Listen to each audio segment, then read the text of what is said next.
सुखदेव स्वामी वर्णन करते हैं कि यद्यपि भगवान के शब्दों को सुन करके जरासंध ये समझ गया था कि ये ब्राह्मण नहीं है, क्योंकि क्षत्रिय के बोलने में और ब्राह्मण के बोलने में भी अंतर होता है। प्रेम से बोलो राधे। ब्राह्मण मधुर सुनता है और मधुर ही बोलता है। तो एक छंद आपको सुनाता हूं। हंसा ठहाका मार मार हमसे रण छोड़ लड़ोगे क्या, तुम भाग युद्ध से जाते हो, मुझसे अब युद्ध करोगे क्या। अरे तुम मुझसे क्या युद्ध करोगे जो युद्ध का मैदान छोड़ करके भाग गए थे। अर्जुन छोटा है मुझसे, ये तो मेरा बेटा सम है भीमसेन बलवान बहुत, उससे ही मेरा जोड़ा है। अर्जुन तो मेरे पुत्र की तरह है, तुम्हारे निकट जो भीमसेन खड़े हैं इससे हमारा बराबर का जोड़ा है।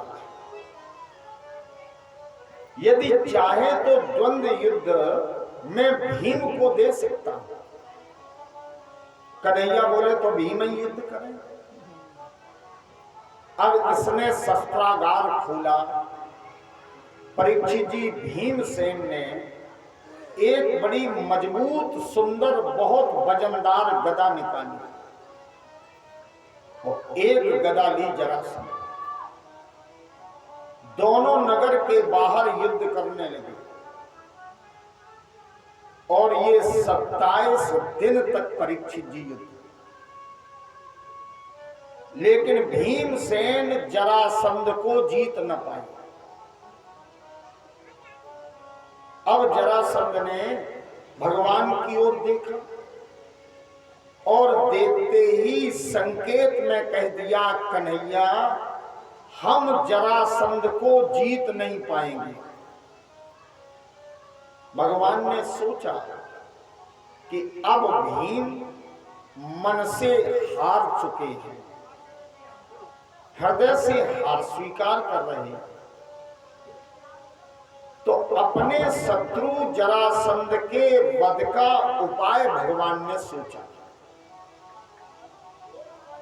तो परीक्षित जी एक पौधा था, पौधा जैसे वृक्ष नहीं होता है, तो एक छोटा सा पेड़ था। तो उस पेड़ को भगवान ने उखाड़ा और जैसे ही भगवान ने वो पेड़ उखाड़ा, क्योंकि कन्हैया को उपाय बताने के लिए वहां और कुछ मिला ही नहीं। भागवत में श्लोक है, बिटपम दर्शया मास। भगवान ने केवल बिटप देखा, वृक्ष, तो उसको उखाड़ लिया और उसमें जो शाखाएं थी उन शाखाओं को पकड़ करके ठाकुर जी ने मध्य से चीर दिया। मध्य पाटयन, मध्य से उन्हें विभाजित किया। जैसे ही ये काम किया तो भीम को संकेत मिल गया।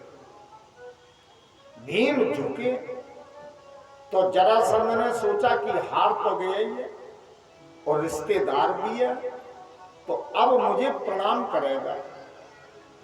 और तब तक भीम ने झुक करके जरासंध के दोनों पैर पकड़े और खींचे तो जरासंध गिर गया।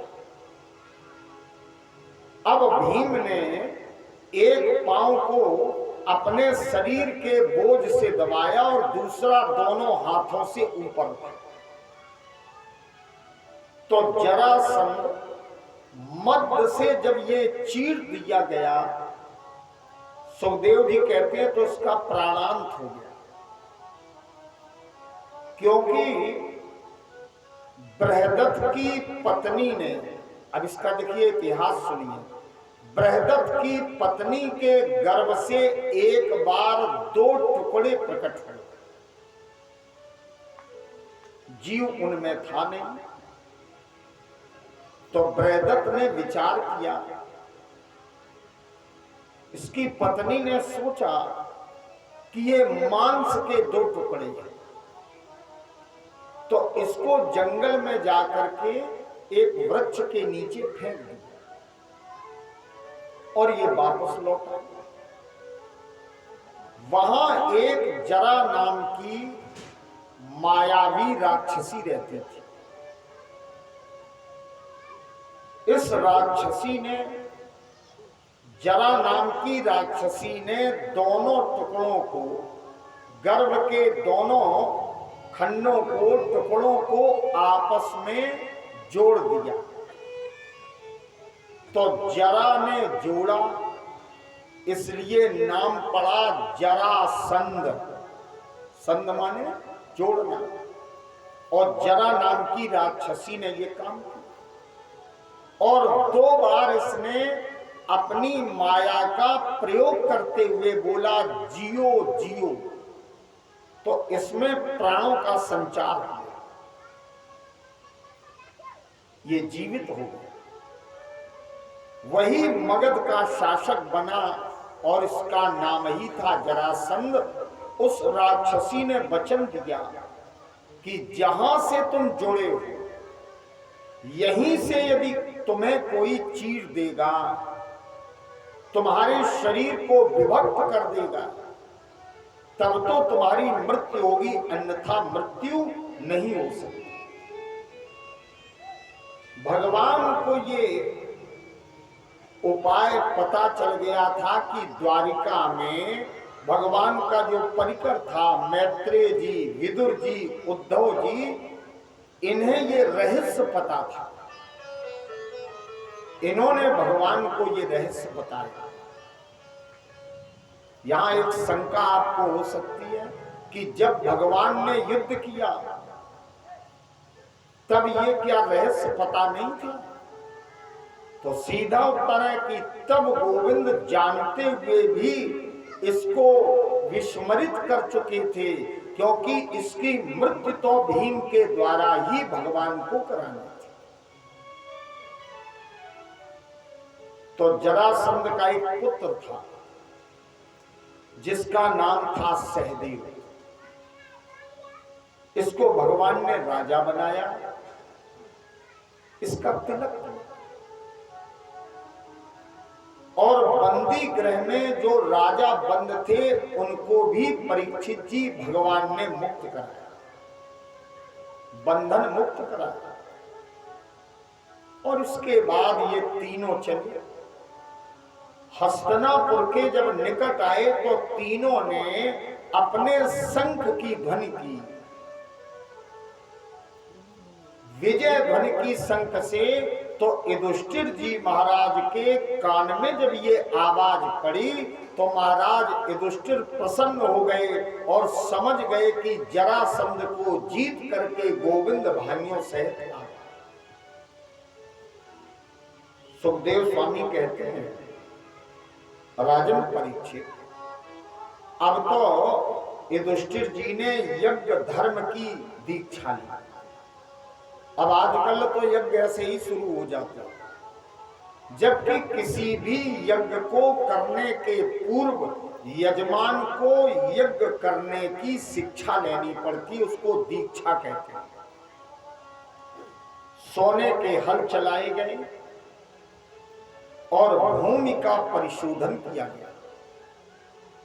मैदानों ने ऐसे भवन बनाए थे युधिष्ठिर के राजसू यज्ञ में, जिसमें स्थल में जल और जल में स्थल का भ्रम होता था।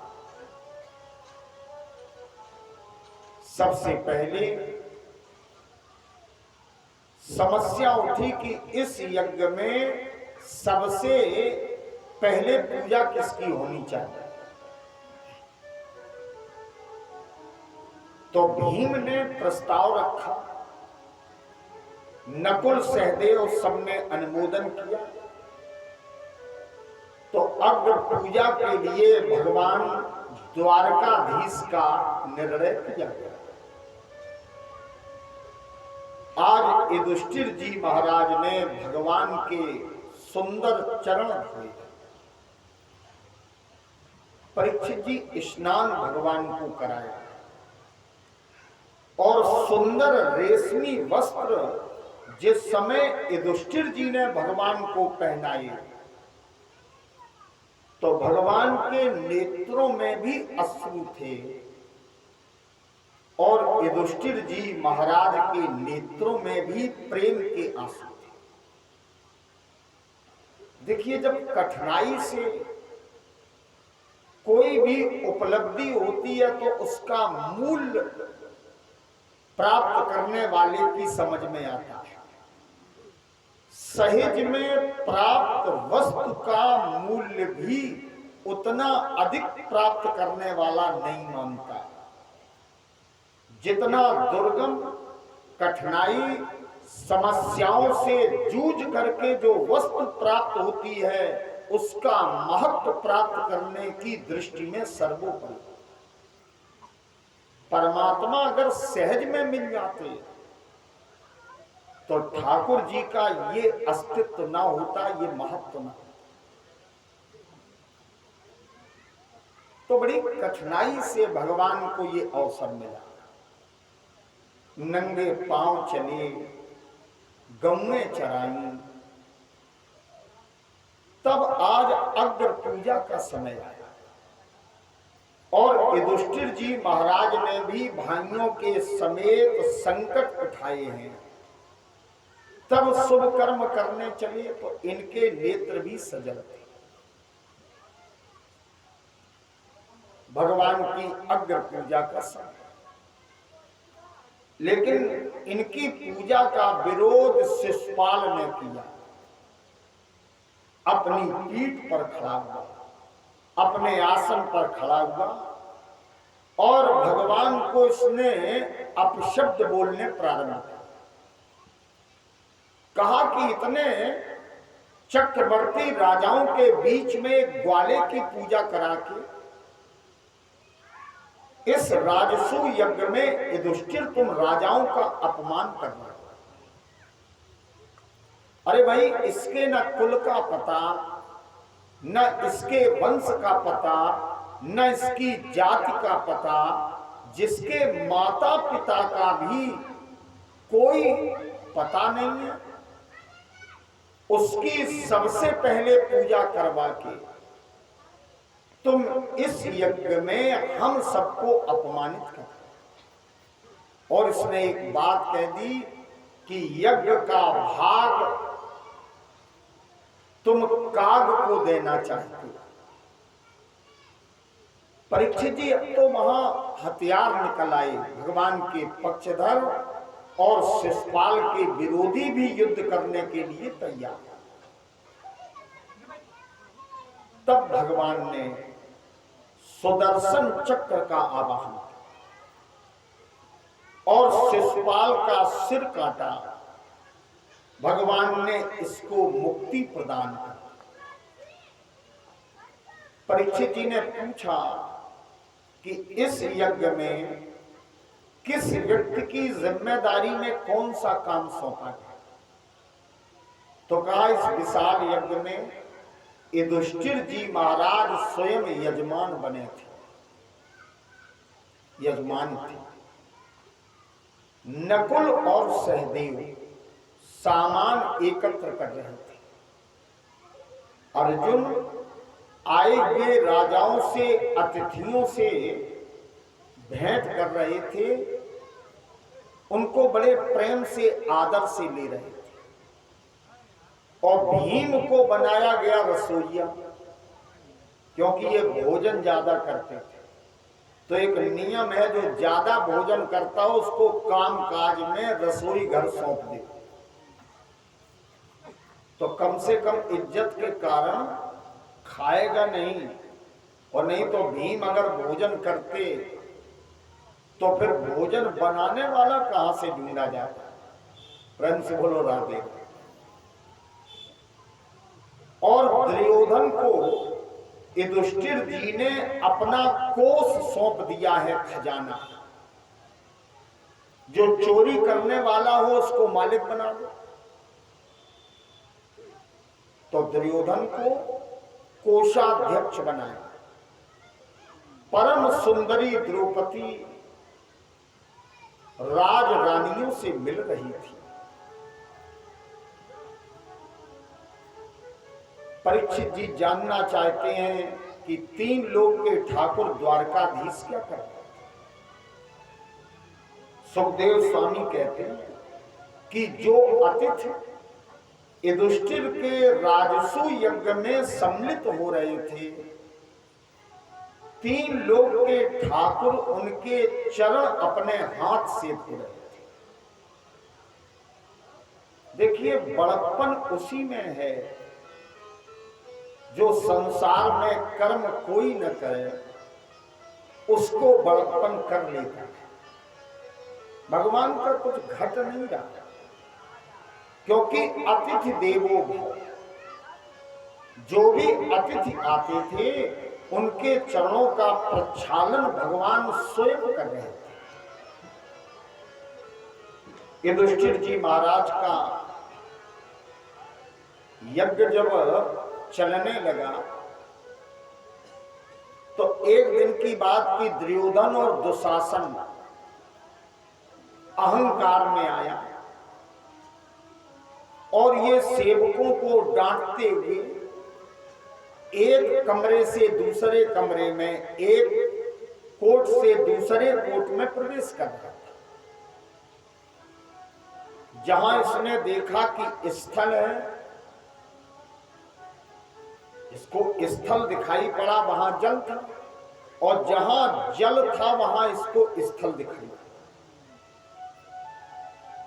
तो जब इसने स्थल में प्रवेश किया तो इसको ऐसा लगा कि यहां जल है, तो इसने अपनी धोती, अपना अधो वस्त्र अपने हाथ से पकड़ करके उस समेट लिया,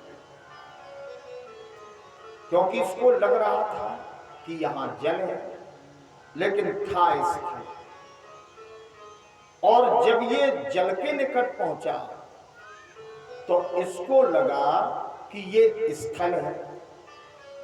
तो जिस वस्त्र को इसने समेटा था उसको छोड़ दिया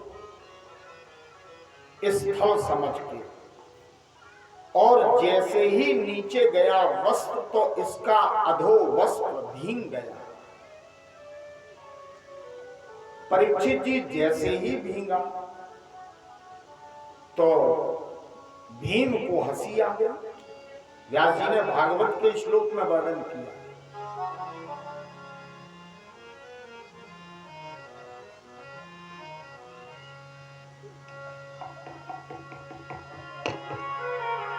जहास्म भीमस स्त्रियो अपरे जनपता। जैसे भीम हंसे तो स्त्रियां भी हंस पड़ी। अपरे जनपता, और दूसरे जो राजा थे वो भी हंस पड़े। युधिष्ठिरा वार्यमाणा, युधिष्ठिरा वार्यमाणा, वासुदेवान मोदिता।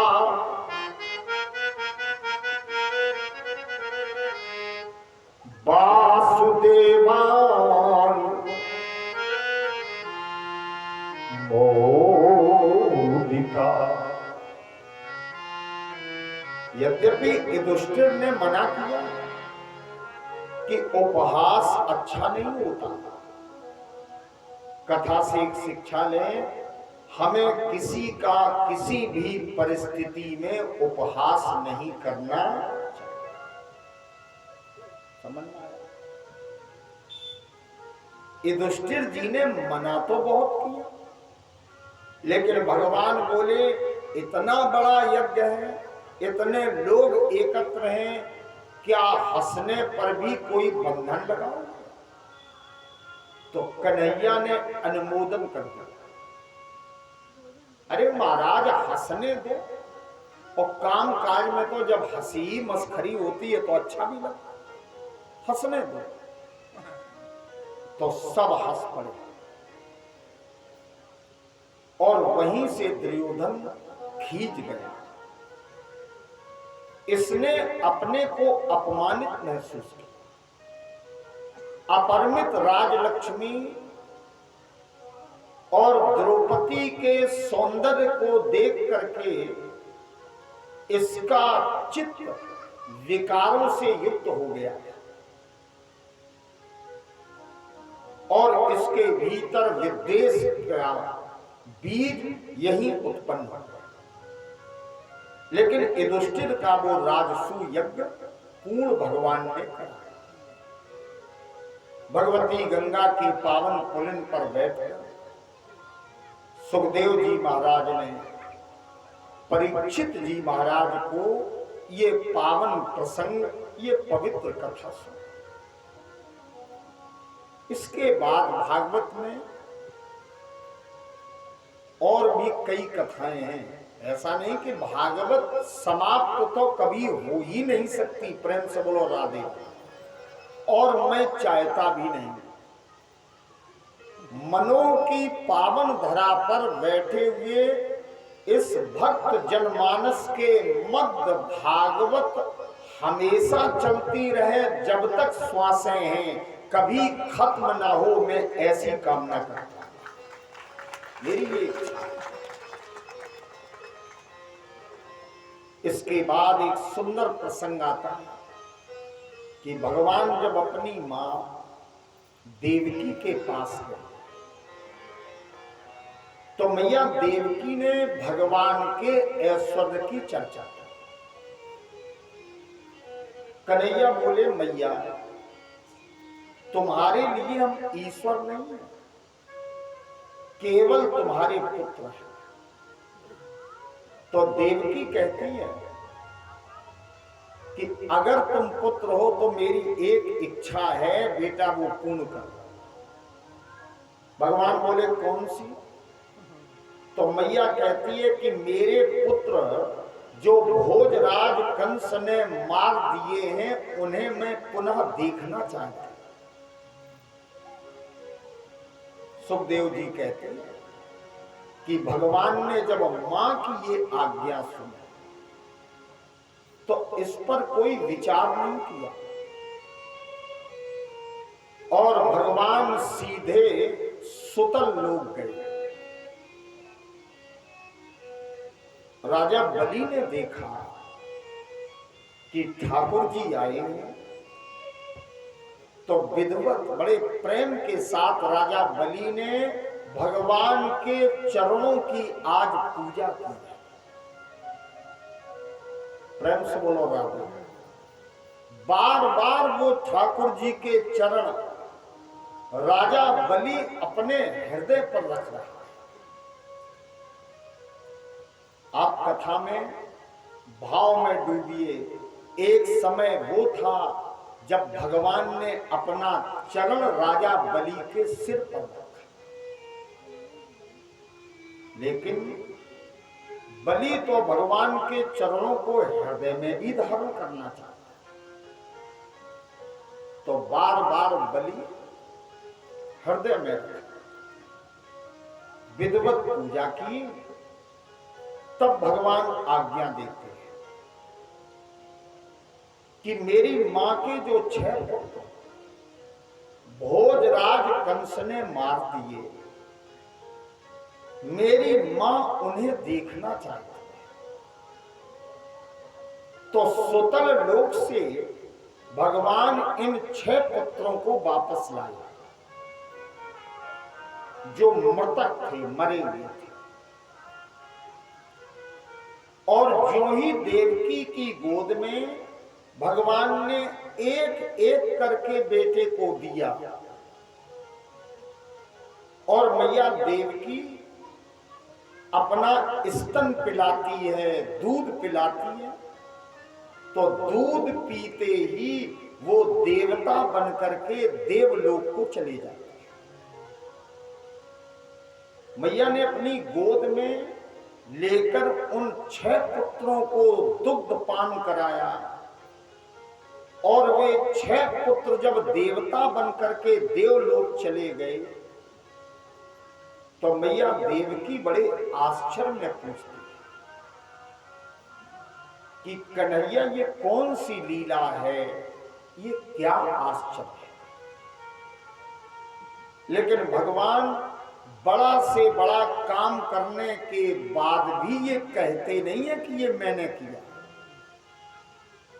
और मनुष्य अंश मात्र यदि अच्छा काम करता है तो अपने मुख से प्रचार बहुत करता है। रामावतार में राम जी ने राक्षसों का वध किया तो पूछा गया तो राम जी कहते इनकी कृपा दनुज रन मारे, हमने नहीं मारा, ये तो मेरे संगी साथी है, इनकी कृपा से हमने मारा। और यहां भगवान कहते हैं मैया इसमें कोई चमत्कार नहीं, कोई आश्चर्य की बात नहीं। मां तुम्हारा दूध तो अमृत के समान है और मैया तुम्हारे अमृत जैसे दूध को पीने के बाद में ये सब अमर हो गए, जीवित भी हो गए और अमर नाम देवताओं का भी है? तो ये अमर हो गए ये देवता। मैया इसमें मेरा कुछ नहीं, इसमें तुम्हारे दूध का प्रभाव है। एक विचार आपके बीच रख रहा हूं, जब भगवान को हम भोग लगाते हैं, केवल मानसिक भोग लगाते हैं, पूरा डिब्बा कर देते हैं। अगर भगवान उठाए के 2-4 खाने लगे तो कहो भक्त यही कह दे कि एक ही खाओ, 4 का ही खा रहे है ना। लेकिन जब भोग लगाते हैं, मन में विचार करते हैं, तो वो हम लोगों के लिए क्या बन जाता है? प्रसाद। मानसिक और कल्पना के द्वारा परमात्मा को जो समर्पित किया गया, इसके बाद तत्काल वो प्रसाद बन जाता है। लेकिन जिस दूध को गोविंद ने स्वयं पिया हो और इसके बाद उसका जो पान करे, प्यारे उसकी कभी मृत्यु नहीं हो सकती, वो तो सदा सर्वदा के लिए अमर हो ही जाए। आज मैया ने अपने पुत्रों का दर्शन किया, ये शापित थे ब्रह्मा जी के द्वारा, आज भगवान ने इनको भी शाप से मुक्त किया। इसके बाद भगवान ने द्वारिका में रह करके बड़ी सुंदर सुंदर दिव्य लीलाएं की। आइए सुदामा चरित्र का पावन प्रसंग हम लोग श्रवण करें। उसके पूर्व 2 पल प्रभु नाम की चर्चा कर लें, एक वातावरण